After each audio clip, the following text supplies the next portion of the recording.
Labdien!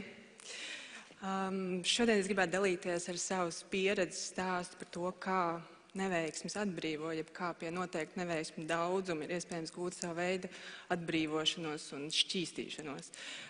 Sekas tam ir jaunas, brīvas telpas rašanās un vieta ļoti, ļoti kvalitatīviem secinājumiem. Mans personības paradoks slēpjas apstāklī, ka es ļoti, ļoti agrā vecumā izvēlējos savam dzimumam varbūt ne to atbilstošāko profesiju. Un es to saku nevis tāpēc, lai diskriminētu sevi vai savu dzimumu, bet tāpēc, lai diezgan objektīvi izvērtētu tos apstākļus, kas man varbūt diezgan agrā vecumā lika arī iedzīvoties diezgan nopietnās veselības problēmās un apšaubīt jebkuru savu varēšanu. Šobrīd tā tiešām ir kalpojusi kā pieredze, kuras turpinu reproducēt darbā ar aktieriem, teātrī, mēģinājumu procesos, jo esmu kā savu prioritāti uzstādījis tieši darbu ar jaunajiem aktieriem. Jo teātris ir tāpat līdzīgi kā daudzās citās vietās arī dod priekšroku bieži vien pieredzei un personības briedumam. Bet ko darīt gadījumos, kad daži no mums tur ir iemaldījušies, varbūt nedaudz ātrāk un varbūt ne tajā savā stabilākajā psiholoģiskajā stāvoklī.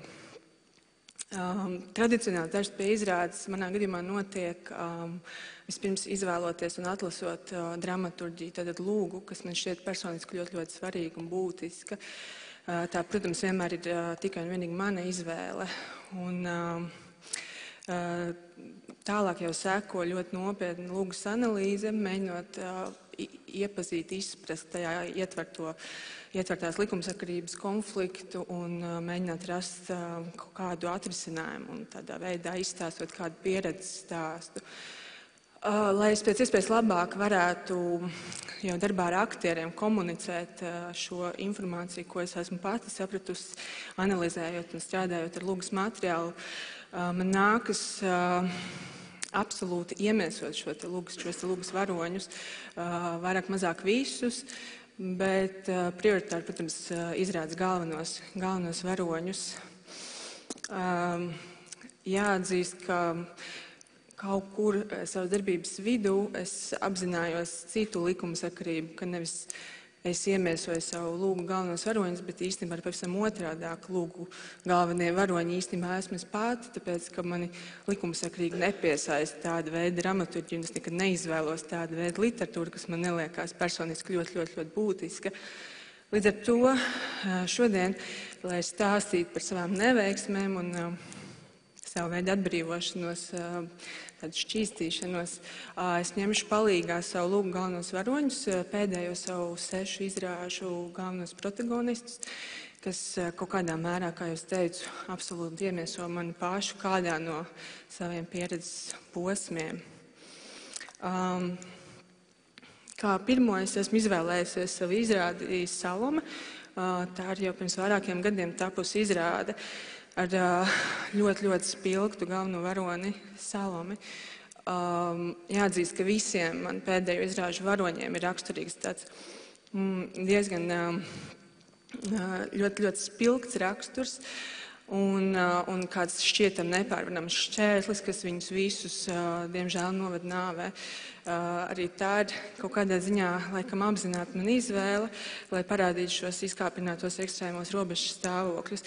Manā gadījumā, protams, nevar runāt par nāvi, bet es to varu pēc analoģijas piemērot kā tādu diezgan spēcīgu atbrīvošanos no jebkāda veida ilūzijām, gan par sevi, gan par pasauli sev apkārt.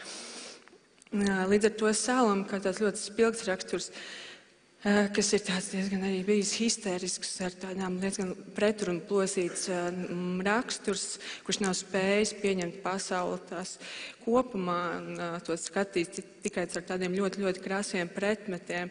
Viņi vēlas visu vai neko. Un šis posms ļoti atbilst manam studiju periodam, kad es iestājos Kultūras akadēmijā, teātra fakultātē, man bija 18 gadi. Un tādā cerībā gūt strauju, komfortablu eksistenci jaunajā pasaulē, ko sauc teātris, es saskāros ar diezgan katastrofālu pieredzi, jo mana personība tika novērtēta kā viena no neatbilstošākajām šajai profesijai. Es uzrādīju diezgan katastrofāls rezultāts tieši visās ar teātru saistītajās disciplīnās, kas, protams, man lika apšaubīt jebkuru savu varēšanu. Tad sekoja vajadzība vai nu sev pārvērtēt un atzīt un atbrīvoties no ilūzijas par sevi un savu varēšanu un ļaut sev mācīties visu pilnīgi no nulles, nonākt šajā nulles punktā, kur man ir jāmācās jauna veida profesija, jauna veida informācija jāapgūst, kas līdz tam man nav bijis pazīstama, vai arī tam visam atmest ar roku. Protams, pārvērtējot savu vajadzību un kaut kādu mīlestību arī pret šo profesijas izlēmu, kā būtu vērtīgi mēģināt, un tā bija mana atbrīvošanās, tā bija mana brīvība atzīt sev šo totālo izgāšanos un neveiksmi sākuma punktā, un tad jau turpināt ar diezgan mērķtiecīgu darbību teātrī. Nākamā izrāde, kas arī diezgan labi raksturo kādu no maniem dzīves posmiem, izrāda Pjafa, Edita Pjafa kā galveno varoni tajā, kā zinām, ļoti spilgts raksturs, ļoti vitāli dzīvot griboša, radoša personība, kas, diemžēl, arī piedzīvo diezgan strauju savas personības bojāju, jo, manuprāt, nespēja nomanipulēt to milzīgo enerģijas resursu, šo radošo enerģiju, kas ir viņā, un izprovocējot ļoti pāragru sadegšanu, uzliesmošanu un sadegšanu. Tas ir mans nākamais process. Man pirmie gadi teātrī pirmajām profesionālajām veiksmēm sekoja tāds diezgan straušs atkal profesionāls kritums, jo šīs pirmās veiksmes, ko bija izprovocējis, tad arī zinām brīvības sajūta radoša, vajadzēja nākt vienkārši jaunai kvalitātei. Man nebija šo zināšanu, ko darīt ar šo jauno stāvokli. Bija tāda ilūzija, ka viss notiek nedaudz pats no sevis un pašam arī nekas īsti nav jādara, bet tā tas, protams, nav. Un ļoti strauji man nācās izvērtēt šos apstākļus, jo es tik uztaisīju savu sliktāko izrādi, kas nav Pjafa, tā bija kāda cita vārdos nesaucama izrāde, kas man lika pieņemt lēmumu par to, vai es gribu vēl kādreiz uztaisīt kaut ko tikpat sliktu vai vēl sliktāk, vai tomēr man ir iemesls pārvērtēt sev, atbrīvoties no ilūzijas par to, ka es arī varu mūžīgi iet kaut kādā augošā progresijā ar savām izrādēm, atļaut arī kādreiz apstāties. Bet tas, ko man vajadzēja iemācīties pēc šīs neveiksmes, ir kā, protams, piecelties un turpināt, jo diezgan grūti ir taisīt savu nākamo izrādi pēc savas sliktākās izrādes. Šim posmam seko tāds mans M-Butterfly posms, tā ir izrāde, kura raksturo ļoti spēcīga ilūzija klātbūtne. Tas ir tāds potenciāls attiecības stāsts, kas diemžēl piedzīvo savu neveiksmi, jo abus, teiksim tā, šos pāra dalībniekus tiešām vieno tāda ilūzija par šīm attiecībām, jo viens no viņiem vēlmē pašsaglabāties ir pieņēmis neīstu identitāti, tātad viņš ir īstenībā vīrietis, kurš izliekās par sievieti, bet otrs nespēdams akceptēt sevī šo te otru pusi, kas ir varbūt šī homoseksuālā daļa, dzīvo ilūzijās par šīm attiecībām, domājot, ka viņš ir kopā ar sievieti. Protams, ka agri vai vēl tas atdurās pret skaidro realitāti, un arī sekas tam ir viena no viņiem bojāja. Tas ir tāds mans radošais posms, kad es sastapos ar jauna veida neveiksmes pieredzi. Tā bija manu aktieru neveiksme, un man ilūzija šobrīd manai mērķtiecīgākajai darbībai teātrī bija ilūzija par to, ka es varu vienmēr kontrolēt visu procesu, es varu palīdzēt, es esmu visvarošs, es varu ne tikai taisīt labas izrādes, es arī varu aktieru vietā uztaisīt viņiem ļoti labas lomas, kas, protams, tā nav, un nevienmēr tas ir iespējams. Tas ir tāds sadarbības process, un man bija jāatzīst, ka nevienmēr tātad es varu ietekmēt visu šo te procesu. Tā bija tāda ļoti smaga neveiksme un vilšanās, jo pie situācijas, kad es gāju uz savu individuālo mērķi, es saskāros ar šo te kolektīvo neveiksmi, jo teātrī, protams, mēs visi esam absolūti saistīti gan ar savām veiksmēm, gan neveiksmēm, un man aktieru neveiksmes visciešākajā mērā ir arī manējās. Tātad nācās atbrīvoties no šīs te ilūzijas un vēlmes vienmēr būt perfektai un kontrolēt simtprocentīgi procesu, jo tas vienkārši nebija iespējams. Rezultāts es iegūju jaunu veidu pieredzi, iemācījos arī lūgt palīdzību no malas, ja es jūtu, kas pati netiek galā vienmēr ar šo te mēģinājumu procesu un darbu ar aktieru. Nevienmēr tiešām man pieredze atbild tam, lai es varētu viņiem palīdzēt. Nākamais mans radošais posms saistās ar manu izrādi 1984 Liepājas teātrī pagājušā sezonu veidot. Tas ir manas un, teiksim, teātra un pasaules savstarpēju attiecību neveiksmes stāsts, jo man līdz brīdim, kad es tā ļoti mērķiecīgi un biju akceptējis daudz savas personiskās neveiksmes, bet es nebiju akceptējis neveiksmi, kas attiecās uz to, kāda tad ir šī teātra un pasaules savstarpējā miedarbība.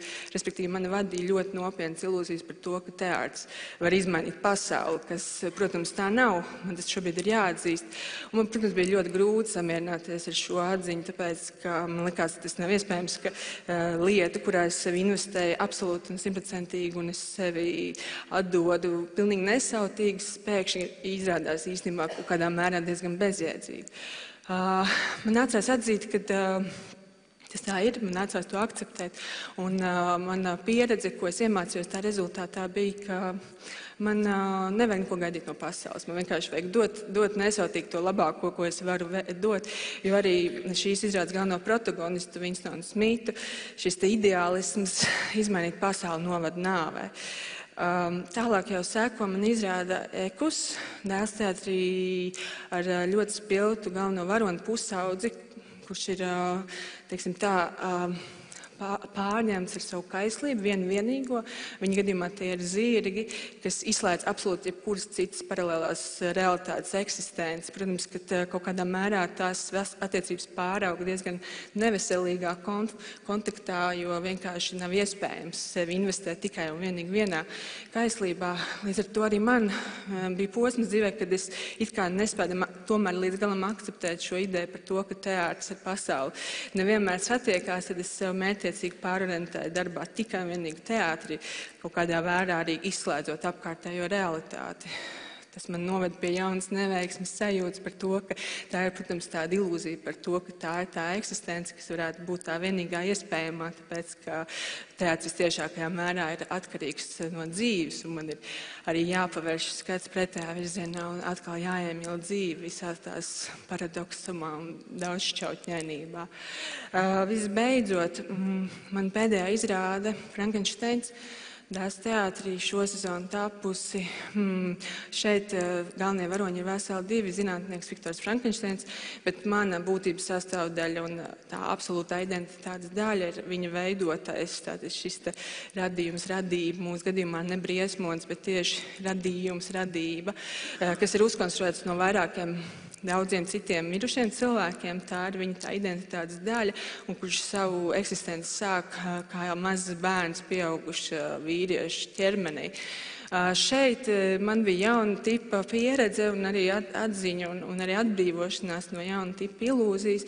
Man neveiksme, man kā radošās teātra profesijas pārstāvjiem ar profesionālo kritiku, jo šeit es nevienmēr varēju vienoties ar viņiem par kādu objektīvu secinājumu attiecībā pret savām vai citu kolēģu radītām izrādēm. Tāda šī sāpīga atziņa, kad profesionālā kritika nevienmēr ir orientēta uz to, lai kaut kādā mērā sekmētu teātra darbu, bet dažreiz ir tāda sajūta, ka notiek kaut kāda personīga rēķina kārtošana, kas man, protams, nebija pieņemama. Tas, ko man mācīja šīs izrādes galvenais varonis, bija atbrīvošanās no šīs ilūzijas par to, ka varbūt tas arī kādreiz būs iespējams, un akceptēt principā neakceptējamo, un vienkārši turpināt godprātīgi darīt savu darbu, nenorobežojoties arī no šīs kritikas, bet ļaujot tai eksistēt, bet neietekmējoties no tās burtiski.